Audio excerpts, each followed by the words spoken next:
Baik, sekarang kita buka surat 10 ayat 1 sampai 5. Surat Yunus ayat 1 sampai 5. Tapi pelan-pelan aja ya Pak ya, kita bahas satu persatu ya. Baik. Bismillahirrahmanirrahim. Ayat 1. Alif Lam Ra. Inilah ayat-ayat Al-Qur'an yang penuh hikmah. Di Al-Quran ayat yang penuh hikmah. Berarti di dalam Al-Quran itu selain dibaca, dia juga mempunyai suatu pembelajaran, ya, bukan hanya sebagai bacaan, tapi sebagai suatu hikmah, pembelajaran dari Allah kepada manusia. Terus ayat 2-nya, Pak Sabar. Pantaskah manusia menjadi heran bahwa kami memberi wahyu kepada seorang laki-laki di antara mereka? Stop dulu ya, stop dulu. Berarti ini sudah selesai ya, bahwa kita memang yakin kepada Allah, bahwa Al-Quran itu benar dan memang itu langsung dari Allah. Jadi nggak usah ada keraguan ya di situ ya, Pak Sabar ya. Iya betul. Berilah peringatan kepada manusia dan gembirakanlah orang-orang beriman bahwa mereka mempunyai kedudukan yang tinggi di sisi Tuhan. Stop. Berarti kan sebenarnya salah satu cara memahami agar kita bagaimana supaya beriman, bagaimana kita supaya dekat kepada Allah, bagaimana supaya kita hidup menjalani bahagia, memang kita harus memahami Al-Quran kan? Iya, betul. Memahami, lalu mempelajari dan mempraktekkan. Jadi Al-Quran itu pasti dari Allah, gitu kan? Dan bagi orang-orang yang beriman, Al-Quran itu sebagai hikmah pembelajaran untuk menuju supaya kita paham tentang kehidupan dan mengenal Allah. Ujung-ujungnya kita akan bahagia dunia dan akhirat. Cuman lawannya beriman, pasti ada golongan sebaliknya, yaitu, lanjut Pak Sabar. Orang-orang kafir berkata, orang ini Muhammad benar-benar pesihir. Baik, jadi orang kafir itu kalau dari pemahaman teks ayat ini kan, satu, dia yang tidak percaya kepada Al-Quran itu adalah memang diturunkan dari Allah. Akhirnya apa? Dia mengatakan bahwa Nabi Muhammad gila lah, terus tidak penyihir lah dan lain-lain, atau bahkan misalnya sebagai penyair dan lain-lain lah. Jadi intinya orang kafir itu mau apapun yang kita sampaikan tetap tidak akan percaya bahwa Al-Quran itu dari Allah. Sedangkan orang-orang beriman memang benar-benar yakin terhadap pembelajaran Al-Quran itu bahwa Al-Quran tetap dari Allah. Baik, sekarang ayat 3-nya Pak. Ayat 3-nya, sesungguhnya Tuhan kamu dialah Allah yang menciptakan langit dan bumi dalam 6 masa. Kemudian dia bersemayam di atas arsy-Nya untuk mengatur segala urusan. Stop. Allah menciptakan langit dan bumi, lalu Allah pun mengatur segala urusan apa yang di langit dan di bumi. Kan begitu kan Pak Sabar ya? Betul, betul. Sekarang pertanyaannya, mengatur segala urusan ini pada apa poinnya? Paham nggak Pak Sabar? Ya segala sesuatunya Pak Oka. Oke, berarti kan sebenarnya kalau kita memang yakin Allah itu mengatur segala urusan, termasuk urusan kita kan, begitu kan sebenarnya kan? Iya, betul. Nah, berarti kan harusnya kalau memang Bapak Ibu benar-benar menyadari ini, tinggal sekarang bagaimana supaya hidup kita tuh bisa diatur Allah kan? Betul. Kan gitu aja sebenarnya. Iya. Sekarang Bapak Ibu mau ngatur-ngatur tentang hidup pun kan belum tentu benar. Tapi di sini Allah udah mengatakan bahwa Allah yang mengatur segala urusan. Ya sudah dipegang poin itu. Kalau memang Allah mengatur segala urusan, berarti bagaimana caranya? Tinggal Allah tuh mengatur urusan kita. Dan kita diatur oleh Allah. Nah kita loncat dulu ya Pak Sabar ya. Berarti bagaimana caranya supaya memang segala urusan itu Allah yang mengaturnya. Pasti ada penjelasan di dalam Al-Quran itu. Karena kenyataannya ada orang juga yang ingin mengatur dirinya kan. Meskipun tetap aja nanti ujungnya Allah yang mengatur kan. Betul. Tapi kalau misalnya Pak Sabar benar-benar yakin diatur Allah kan damai-damai aja kan Pak. Iya, tenang-tenang saja. Nah harusnya berarti kita fokus bagaimana supaya Allah tuh mau mengatur segala urusan terhadap diri kita gitu kan. Iya. Baik, ternyata Allah jawab. Kalau Bapak Ibu ingin diatur Allah. 10 ayat 31. Silakan. 10 ayat 31. Katakanlah Muhammad, siapakah yang memberi rezeki kepadamu dari langit dan bumi? Atau siapakah yang kuasa menciptakan pendengaran dan penglihatan? Dan siapakah yang mengeluarkan yang hidup dari yang mati? Dan yang mengeluarkan yang mati dari yang hidup? Siapakah yang mengatur segala urusan? Maka mereka akan menjawab Allah. Baik, siapakah yang mengatur segala urusan? Mereka menjawab Allah. Terus gimana supaya kita diatur? Lanjut. Maka katakanlah mengapa kamu tidak bertakwa kepadanya? Berarti kuncinya apa kalau pas sabar ingin diatur oleh Allah? Harus bertakwa. Takwa itu atau bahasa umumnya taat. Berarti harus mau mengendalikan hawa nafsunya. Ketika kejadian yang kita hadapi itu tidak sesuai dengan keinginan kita, tapi memang itu keinginan Allah. Kan begitu kan, Pak Sabar? Iya, betul. Misalnya nafsu kita inginnya tidak ada masalah. Tapi karena Allah memang keinginannya ingin menguji kita, berarti kita pasti ada masalah. Berarti nafsu kita mengikuti keinginan Allah. Insya Allah kalau begitu Allah akan ngatur gitu loh. Iya. Jadi sebenarnya sederhana. Kalau kita ingin diatur atau ginilah kayak kita punya anak. Kan kalau anak itu misalnya disuruh mau, dilarang juga dia menjalani mau. Kan ujung-ujungnya kita yang bertanggung jawab dan mengatur itu kan Pak. Betul. Ya Iya. misalnya anak yang memang nggak mau diatur ya akhirnya udah terserah kamu. Kan begitu aja sebenarnya sederhana. Iya.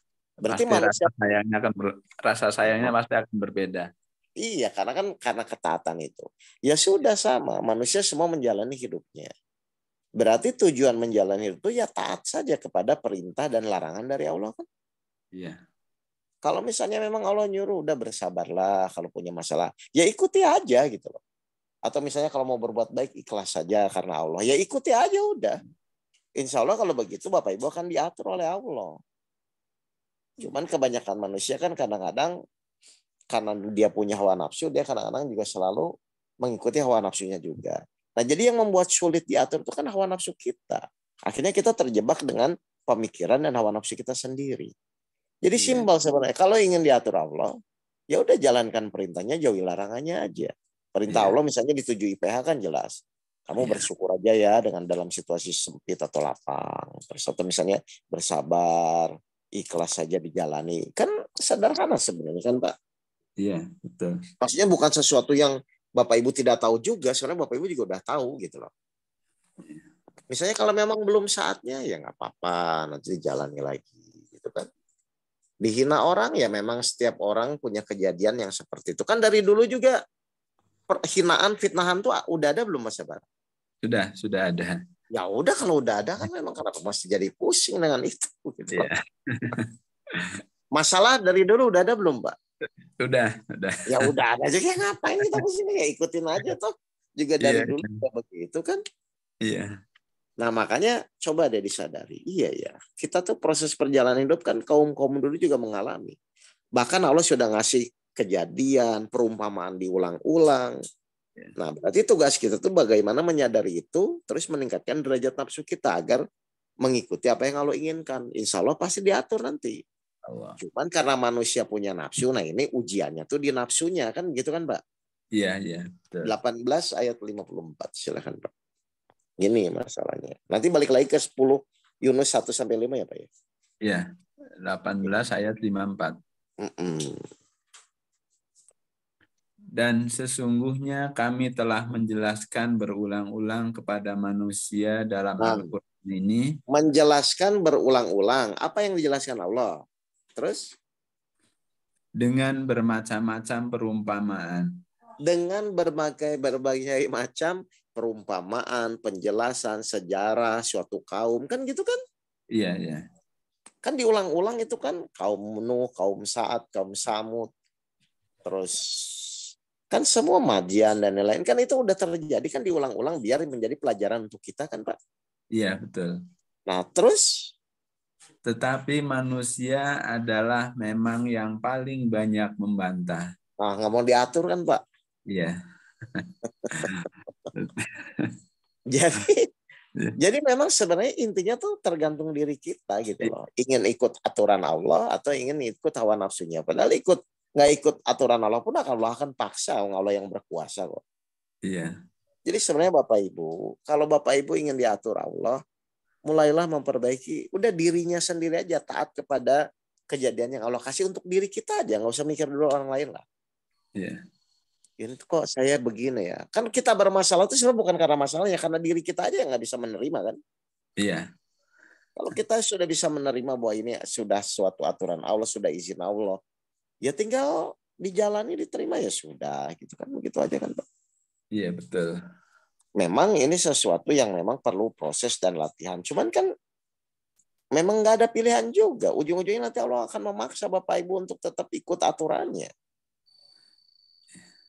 Jadi orang yang paling bahagia itu adalah orang yang mudah mengikuti apa yang Allah perintahkan dan yang menjauhi apa yang Allah larangkan. Maka ketika kita bertakwa, udah surga, jalan keluar, derajat yang tinggi. Kan itu udah Allah janjikan.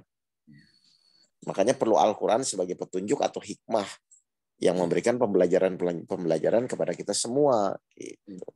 Udahlah, pokoknya orang menderita tuh orang yang ngeyel gitu aja lah, Pak.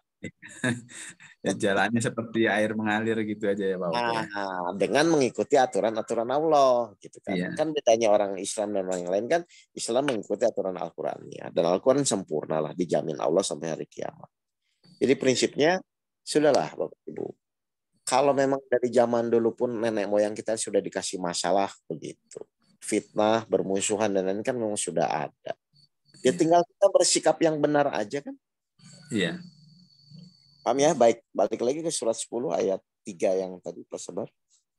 Surat 10 ayat 3.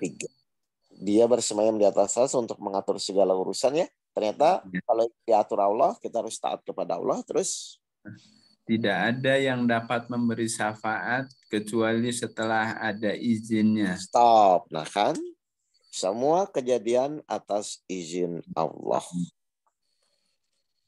Langkah yang pertama adalah sekarang Bapak Ibu mulai bertafakur atau merenung mau kapan atau sudah berapa kali Bapak Ibu selama hidup itu menghormati izin Allah.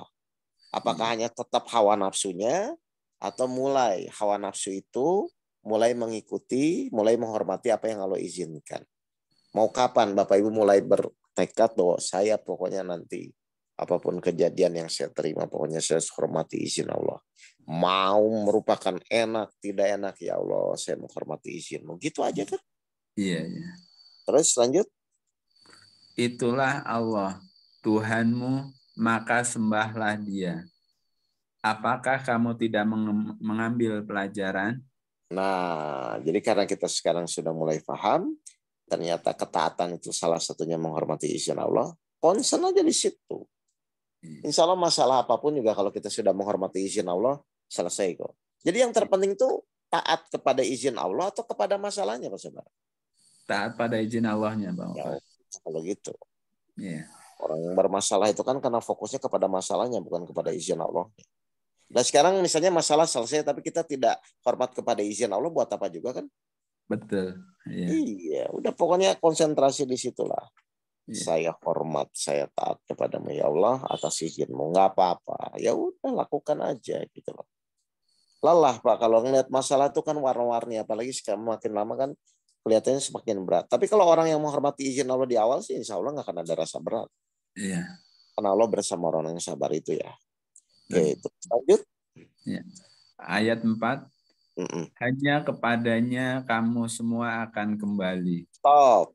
Bapak Ibu tahu nggak bahwa semua urusan apapun yang Bapak Ibu pusingkan sekarang, dan itu juga bukan milik kita, akan kembali kepada pemiliknya kan Pak? Iya, betul.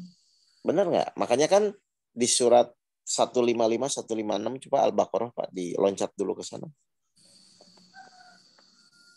Sebentar.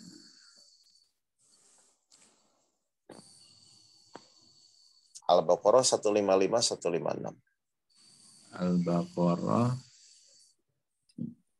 155, 156. Susah Pak Sabar? Benar ini kena iklan. Oh. Iya. Oke, silakan. 155. 156. Al-Baqarah 155. Dan kami pasti akan menguji kamu dengan sedikit ketakutan, kelaparan, kekurangan harta, jiwa, dan buah-buahan. Top. Pertanyaan saya, Pak Sabar. Ini kan orang pasti akan diuji dengan begini ya. Iya, betul. Tapi ujian itu kembali lagi kepada Allah nggak? Kembali lagi. Apa dasarnya? Yang ayat tadi itu. Nah, karena segala urusan akan kembali lagi kepada Allah kan? Iya, betul. Jadi mau seberat apapun Bapak Ibu diuji, kalau Bapak Ibu sadar akan lagi kembali kepada Allah. Terus yang dipusingkan apa? Iya. Yang dipusingkan karena Bapak Ibu nggak sabar. Coba aja. Terus? Iya. Dan sampaikanlah kabar gembira kepada orang-orang yang sabar. Kenapa orang sabar itu gembira? 156-nya benar nggak dengan yang kita tadi sadar? Coba. Yaitu orang-orang yang apabila ditimpa musibah mereka berkata, Inna lillahi wa inna ilaihi roji'un. Terus? Sesungguhnya kami milik Allah dan kepadanya lah kami kembali. Nah, berarti orang sabar itu apa Pak menurut ayat ini Pak? Ya, orang yang semuanya mengembalikan kepada Allah. Nah, itu. Orang yang sadar bahwa masalah apapun yang menimpa dia tetap nanti akan kembali kepada Allah dan memang yang akan menyelesaikan Allah juga kan? Iya, betul. Berarti kalau orang nggak sabar tuh sadar nggak Pak? Enggak. Nggak sadar bahwa itu akan kembali kepada Allah. Makanya untuk pas sabar namanya pas sabar. Jadi orang tidak sabar atau orang menderita itu kan karena nggak sadar bahwa segala masalah itu akan kembali lagi kepada Allah kan? Iya. Dan Allah akan secepatnya menyelesaikan atau mengambil permasalahannya itu setelah kita taat kepada Allah kan? Iya, betul. Makanya kan di surat 65 ayat 2 kan barang siapa taat atau bertakwa kepada Allah, Allah memberikan jalan keluar. Karena masalahnya diambil lagi gitu Bapak. Iya. Dengan kesabaran. Cirinya orang sabar itu sadar bahwa apa yang di langit dan di bumi adalah milik Allah dan segala urusan itu akan kembali lagi kepada Allah. Iya. Makanya sangat wajar kalau kita taat saja kepada Allah. Menjalani permasalahan itu dengan apa yang Allah perintahkan di dalam Al-Quran. Baik, balik lagi Pak ke 10 ayat 4 lagi. Jadi, 10. Hanya kepadanya kamu semua akan kembali. Nah, ini pegang nih yang ini. Hanya kepadanya kamu semua akan kembali kan? Terus? 10 ayat 4 ya? Itu merupakan janji Allah yang benar dan pasti. Berarti semua masalah kan tetap akan balik kita sesuai janji Allahnya kan Pak? Betul. Percaya nggak kita kepada janji Allah? Percaya. Ya udah kalau gitu sabar aja, pegang aja sampai Allah akan mengembalikan lagi, Allah mengambil masalahnya kan? Iya, iya. Ya kan? Dan ini perumpamaan ini udah diulang-ulang masalahnya. Dari zaman dulu pun masalah itu begitu polanya, akan kembali kepada Allah, akan kembali kepada Allah. Iya. Terus kenapa kita nggak mengikuti aja yang udah dari dulu menjalani kan? Iya, iya. Oke, terus? Sesungguhnya dialah yang memulai penciptaan makhluk, kemudian mengulanginya, menghidupkannya kembali setelah berbangkit. Terus? Agar dia memberi balasan kepada orang-orang yang beriman dan mengerjakan kebajikan dengan adil. Stop. Berarti kan sebenarnya meskipun anggaplah sekarang kita hidup di dunia menderita, tapi kalau kita taat kepada Allah kan tetap hasil akhir kita akan diberikan ganjaran, diberikan tempat yang terbaik oleh Allah kan? Betul. Iya nggak? Jadi karena kehidupan dunia ini sementara dan kesenangan yang sedikit menurut surat 13 ayat 26 itu, ya udah gitu loh. Kalau kita sampai sedih dengan kesenangan yang sedikit, kan sebenarnya sayang Pak. Iya, iya, iya. Benar nggak? Iya. Nah, oke lanjut terus. Sedangkan untuk orang-orang kafir yang tidak mau menerima izin Allah, yang selalu misalnya memandang sesuatu masalah itu seakan-akan itu masalahnya, disediakan minuman air yang mendidih dan siksaan yang pedih karena kekafiran mereka. Padahal kasusnya cuma satu ya, gara-gara nggak yakin kan Pak? Iya, iya, iya. Kan sayang. Padahal yakin tidak yakin itu kan sebenarnya apa ya? Ya kita bisa lah sekarang memilih. Tapi Nggak yakin pun kan kita juga nggak ada pedomannya kan. Iya. Kalau yakin kan kita ada pedoman Al-Quran lah. Kalau nggak yakin kan nggak ada pedomannya kan. Iya. Coba di Pedomannya ya. iya kan mereka-reka aja. Coba di surat 11 ayat 17, Pak.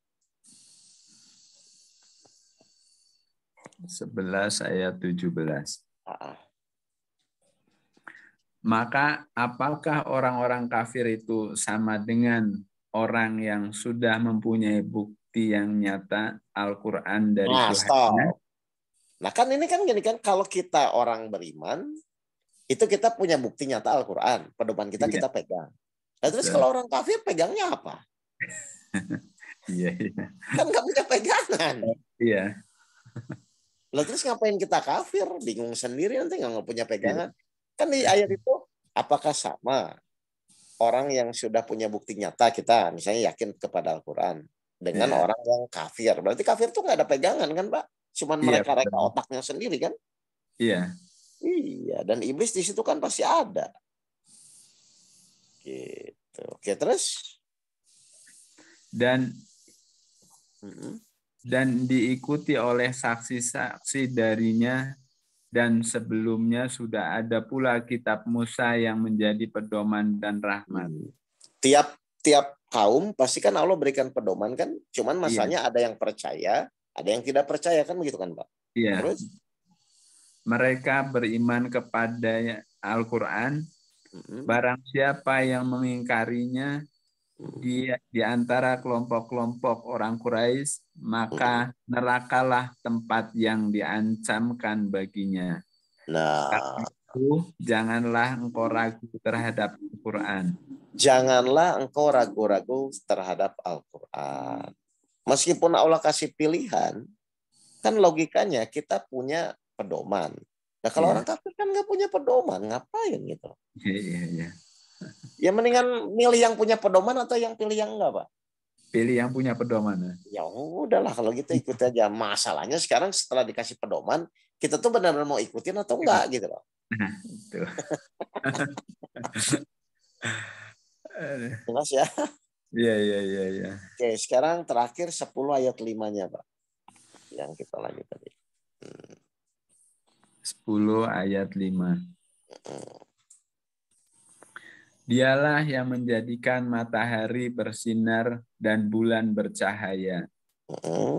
Dan dialah yang menetapkan tempat-tempat orbitnya agar kamu mengetahui bilangan tahun dan perhitungan waktu.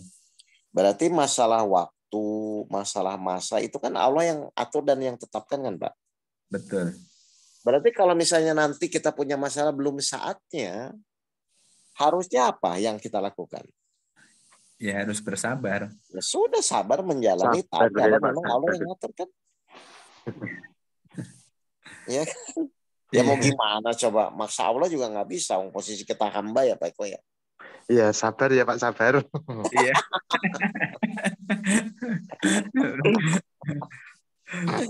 Oke, terus jadi Allah yang mengatur semuanya. Terus Allah tidak menciptakan demikian itu melainkan dengan benar. Stop. Allah menciptakan waktu, menciptakan cahaya, itu tuh melainkan dengan benar. Berarti sebenar-benarnya. Sempurna nggak, Pak?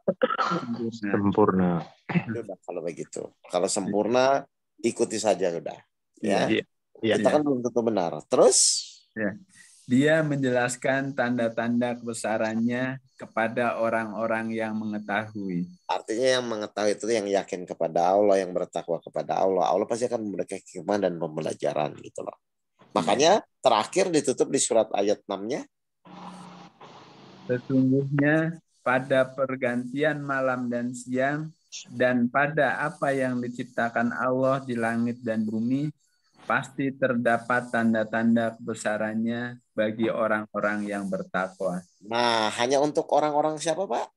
Yang bertakwa. Nah, jadi orang yang bertakwa atau orang yang taat kepada apa yang Allah perintahkan dan larangan itu, insya Allah akan diberikan pembelajaran dari Allah, gitu kan?